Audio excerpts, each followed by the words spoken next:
구약성경 1020쪽 이사야 43장 18절로 21절 말씀 제가 받들어 읽겠습니다. 너희는 이전 일을 기억하지 말며 옛날 일을 생각하지 말라.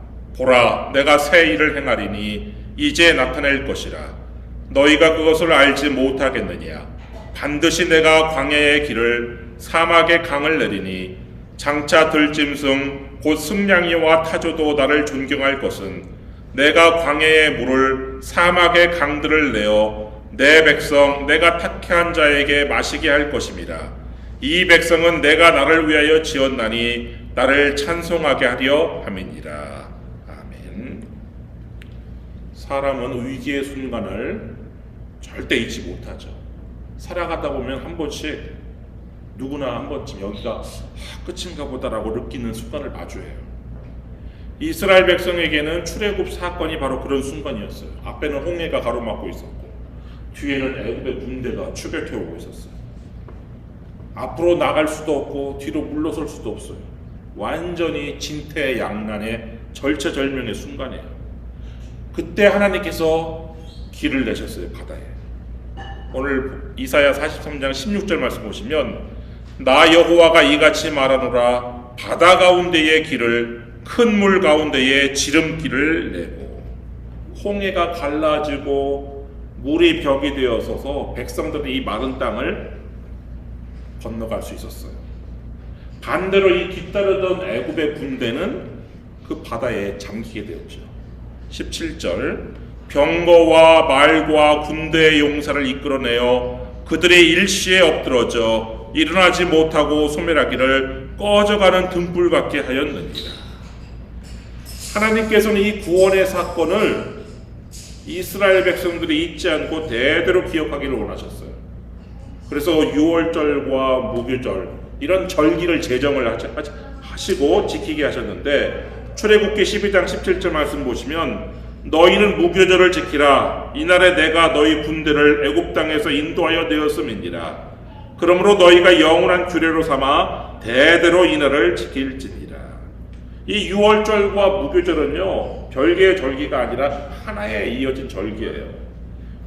유월절은 그 유월절 하루 저녁 식사, 그게 유월절이고 그 유월절 저녁 식사를 시작해서 그냥 일주일간의 이 무교절로 이어지는 하나의 절기인데 이 절기를 하나님께서 명령하신 목적은 단순한 종교 행사가 아니에요.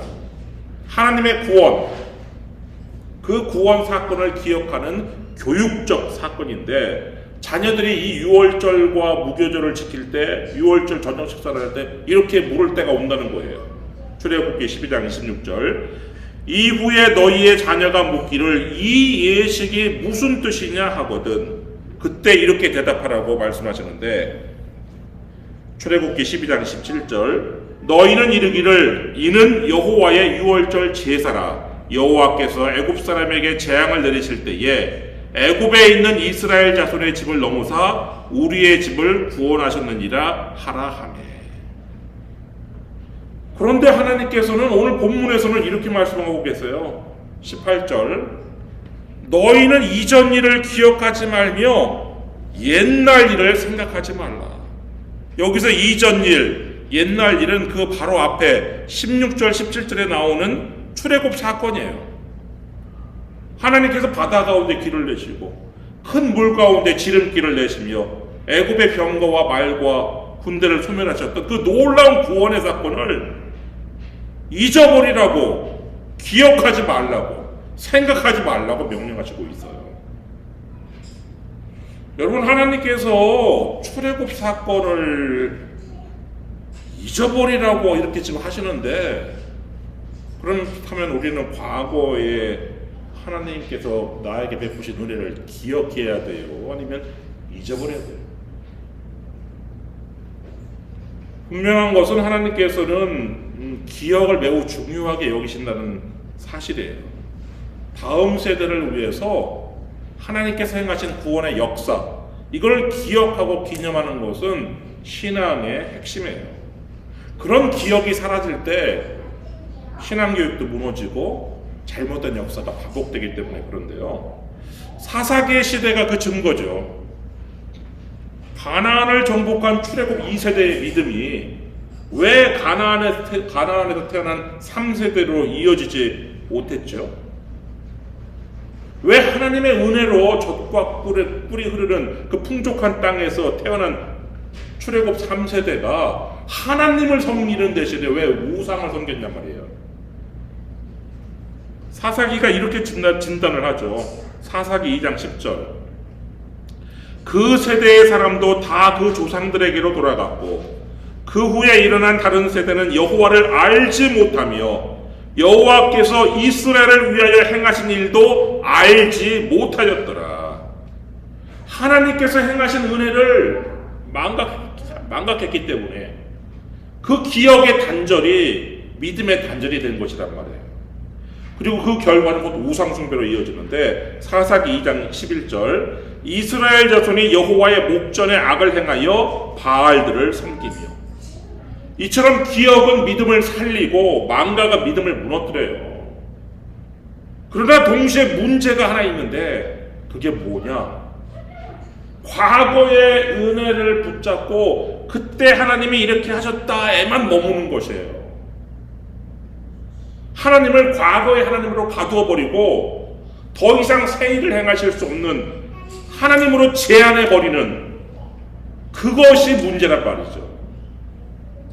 바벨론 포로기에 이스라엘이 그렇게 했어요. 이들은 과거의 사건은 기억을 했어요. 그런데 하나님께서 바벨론을 무너뜨리고 자신들을 다시 회복시킬 수 있다는 것을 믿지 않았어요. 믿지 못했어요. 그래서 하나님께서 너희들이 나를 가둔 그 과거의 일, 그거를 기억하지 말고 생각하지 말라고 하신 거예요. 사실 하나님께서는 지금 이 이스라엘 백성을 위하여 출애굽보다 더 큰 구원을 준비하고 계시는데 이 백성들은 그걸 믿지 않는 거예요. 거기에만 갇혀서. 사실 하나님께서 이제 나타내실 새로운 일이 무엇이냐? 그게 19절에 나오는 일이에요. 보라, 내가 새 일을 행하리니 이제 나타낼 것이라. 너희가 그것을 알지 못하겠느냐? 반드시 내가 광야의 길을 사막의 강을 내리니. 출애굽 사건 때, 출애굽 때는 물들을 하나님께서 땅으로, 마른 땅으로 만드셨다면 이제는 제2의 출애굽, 이 출애굽 사건에서는 길이 없는 곳에 길을 만드시고 물이 없는 곳에 물을 공급하신다는 거예요.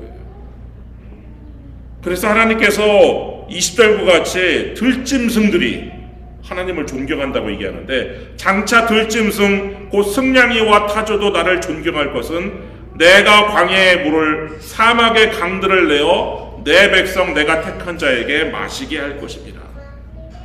들짐승조차 하나님의 은혜를 경험하면 사막에서 물을 마시고 하나님의 은혜를 경험하면 하나님을 존경하고 하나님을 경외하게 된다는 거예요. 그런데 바로 이어지는 말씀이 참 안타까운 말씀인데 하나님의 백성들은요 원래 지어진 목적이 21절과 같이 하나님을 찬송하게 하기 위함이었어요. 이 백성은 내가 나를 위하여 지었나니 나를 찬송하게 하려 함이니라. 그런데 하나님께서 베푸신 그런 은혜를 경험하고도 하나님을 찬송하기는커녕 하나님을 영화롭게 하지 아니한다는 거예요. 들짐승도 하는 하나님을 영화롭게 하는, 하나님을 공경하는, 존경하는 일을 하나님의 백성들이 안 한다는 거예요. 22절 말씀 보시면 그러나 야곱아 너는 나를 부르지 아니하였고 이스라엘아 너는 나를 괴롭게 여겼으며. 하나님 백성들이 하나님을 예배하는 일을 기쁨이 아니라 아주 부담으로 느껴요. 하나님을 찾는 일을 사명이 아니라 아주 짐처럼 여겼다는 거예요. 그래서 하나님께 드려야 될 예배와 제사를 소홀히 하는데 23절 내 번제의 양을 내게로 가져오지 아니하였고 내 제물로 나를 공경하지 아니하였느니라. 나는 제물로 말미암아 너를 수고롭게 하지 아니하였고 유향으로 말미암아 너를 괴롭게 하지 아니하였거늘.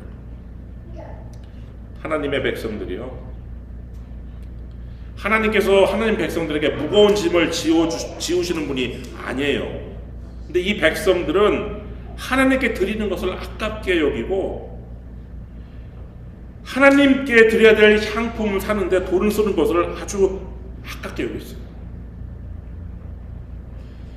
결국 하나님의 백성들은 하나님을 영화롭게 하기는커녕 오히려 하나님을 수고롭게 하고 하나님을 괴롭게 하는 자리까지 내려가는데, 24절, 너는 나를 위하여 돈으로 향품을 사지 아니하며 희생의 기름으로 나를 흡족하게 하지 아니하고 내 죄짐으로 나를 수고롭게 하며 내 죄악으로 나를 괴롭게 하였느니라.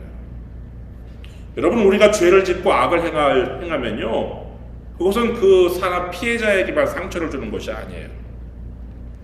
우리 부모님의 마음을 아프게 할 뿐 아니라 하늘에 계신 우리 아버지의 마음을 괴롭게 하는 거예요. 그리고 우리가 지은 그 죄와 악의 결과는 우리 개인에게서 끝나는 것이 아니에요. 다음 세대로 흘러가요. 27절 말씀 보시면 내 시조가 범죄하였고 너의 교사들이 나를 배반하였나니. 이 조상의 죄와 이 조상의 반역은 결국 공동체의 멸망과 수치로 이어지는데, 28절, 그러므로 내가 성소의 어른들을 욕되게 하며 야곱이 진멸당하도록 내어주며 이스라엘이 비방거리가 되게 하리라. 치욕과 수욕, 진멸, 비방, 이런 것들이 왜 생겨났어요? 바로 죄와 악의 결과예요. 그래서 여러분들 절대로 죄를 짓고 악을 행하지 말아야 되는 것이 여러분들의 자녀들을 생각해서예요. 여러분이 짓는 죄와 악이 자녀들에게 흘러간단 말이에요. 사실 우리가 신앙의 사람들이 자녀들에게 물려줄 수 있는 가장 큰 유산은요, 집도 아니고 재산도 아니에요. 그거는 바로 의로움이에요. 의로움. 시편 37편 25절 말씀 보면 내가 어려서부터 늙기까지 의인이 버림을 당하거나 그의 자손이 걸식함을 보지 못하였도다.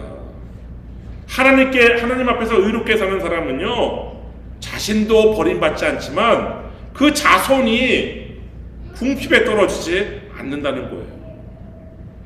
근데 의롭게 산다는 것, 그게 뭘 의미를 해요?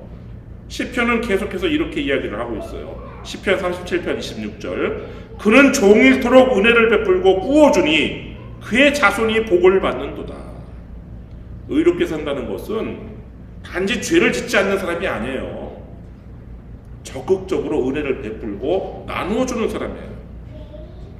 그런 사람은 자손에게 복을 남길 뿐만 아니라 그 자신도 영원한 생명을 얻게 되는데, 그 다음 구절은 또 이렇게 말씀하고 있어요. 시편 37편 27절, 악에서 떠나 선을 행하라. 그리하면 영원히 살리라. 한 번은 부자 관리가 예수님께 나와서 영생에 대해서 질문을 해요. 누가복음 18절 말씀 보시면 선한 선생님이여 내가 무엇을 하여야 영생을 얻으리이까. 그러자 예수님께서 10계명을 말씀하세요. 누가복음 18장 10절, 내가 계명을 안 하니 간음하지 말라, 살인하지 말라, 도둑질하지 말라, 거짓 증언하지 말라, 내 부모를 공경하라 하였느니라. 이 계명들은 10계명 중에서 주로 이웃과의 관계, 사람과 사람 사이의 관계를 다루는, 특별히 이웃을 해치지 않는 소극적인 그런 이웃 사람에 대한 계명들이죠. 그러자 이 부자 관리가 예수님 말씀을 듣자 그 계명들은 제가 어려서부터 다 지킨 계명들입니다 라고 대답을 해요. 누가복음 18장 21절, 이것은 내가 어려서부터 다 지켰나이다. 그때 예수님께서 어려서부터 계명들을 지킨 이 부자 관리의 부족함을 드러내시는데, 누가복음 18장 22절, 예수께서 이 말을 들으시고 이르시되 내게 아직도 한 가지 부족한 것이 있으니 내게 있는 것을 다 팔아 가난한 자들에게 나눠주라. 그리하면 하늘에서 내게 보화가 있으리라. 그리고 와서 나를 따르라 하시니. 예수님께서 말씀하신 것은요, 적극적인 이웃사랑이에요. 십계명을 지키는 것이 소극적인 이웃사랑이라면 예수님께서 말씀하시는 것은 적극적인 이웃사랑이에요. 자신의 재물을 필요한 사람들에게 나누어 주는 그런 적극적인 이웃사랑, 나누는 차원의 그런 의로움이란 말이에요. 결국 영생이라는 것은 단지 악을 피하는 삶이 아니라 사랑을 흘려보내는 그런 삶으로 나타나는 것이죠. 예수님께서 이렇게 재물의 나눔을 통한 이웃사랑, 적극적인 이웃사랑이 영생의 길이라는 걸 보여주셨지만 이 부자 관리는 그 말씀 앞에서 순종하지 못해요. 누가복음 18장 13절, 그 사람이 큰 부자이므로 이 말씀을 듣고 심히 근심하더라. 여기서 예수님의 그 유명한 말씀이 나오는 것이죠. 누가복음 18장 15절, 낙타가 바늘기로 들어가는 것이 부자가 하나님의 나라에 들어가는 것보다 쉬우니라. 근데 예수님의 그 말씀은요, 모든 부자가 구원받지 못한다, 영생을 얻지 못한다는 그런 뜻이 아니라 하나님 앞에서 인색한 마음을 가진 부자를 경고하신 말씀이죠. 하나님께 인색하고 이웃에게 인색한 그런 부자는 결단코 하나님 나라에 들어갈 수 없다는 그런 말씀이죠. 반대로 영생은 하나님 나라를 위해서 자신을 기꺼이 내려놓고 사람들에게 은혜를 흘려보내는 그런 너그러운 삶에 주어지는 하나님의 선물이죠. 그래서 예수님께서 제자들에게 이렇게 말씀하세요. 마태복음 19장 19절, 내 이름을 위하여 집이나 형제나 자매나 부모나 자식이나 전토를 벌인 자마다 여러 배를 받고 또 영생을 상속하리라. 여러분, 하나님께서 우리를 지으신 목적은 분명해요. 오늘 본문 21절 말씀처럼 이 백성은 내가 나를 위하여 지었나니 나를 찬송하게 하려 함이니라. 우리는 하나님을 찬송하도록 지음받은 존재인데 그 찬송은 우리의 입술만의 찬송이 아니에요. 우리의 삶으로 하나님을 찬양하도록 지음받은 존재가 바로 우리란 말이죠. 우리 어떤 삶이요? 우리가 어떻게 살아야 하나님을 찬양하고 하나님을 높이는 삶이 돼요? 의로운 삶, 사랑을 흘려보내는 삶, 그 삶 자체가 하나님을 높이는 찬양이 되는 것이죠. 그렇게 살아갈 때 우리는 영생을 선물로 받고 우리 자녀들은 복을 경험하게 되는 것이죠. 무엇보다 우리가 찬양해야 될 하나님은 과거에 머무시는 분이 아니에요. 여러분, 과거에 어떤 여러분이 큰 은혜를 경험했다고 하더라도 거기에 하나님을 가둬놓으시면 안 되는 것이고, 그 하나님은 오늘도 우리를 위해서 새 일을 행하시는 분이에요.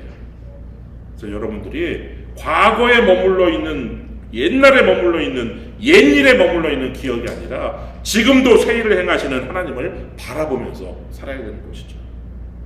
여러분 모두 옛일을 붙잡는 신앙이 아니라 새 일을 행하시는 하나님을 바라보며 하나님을 찬송하는 그런 삶을 살아가시기를 주님의 이름으로 축원합니다. 기도하겠습니다.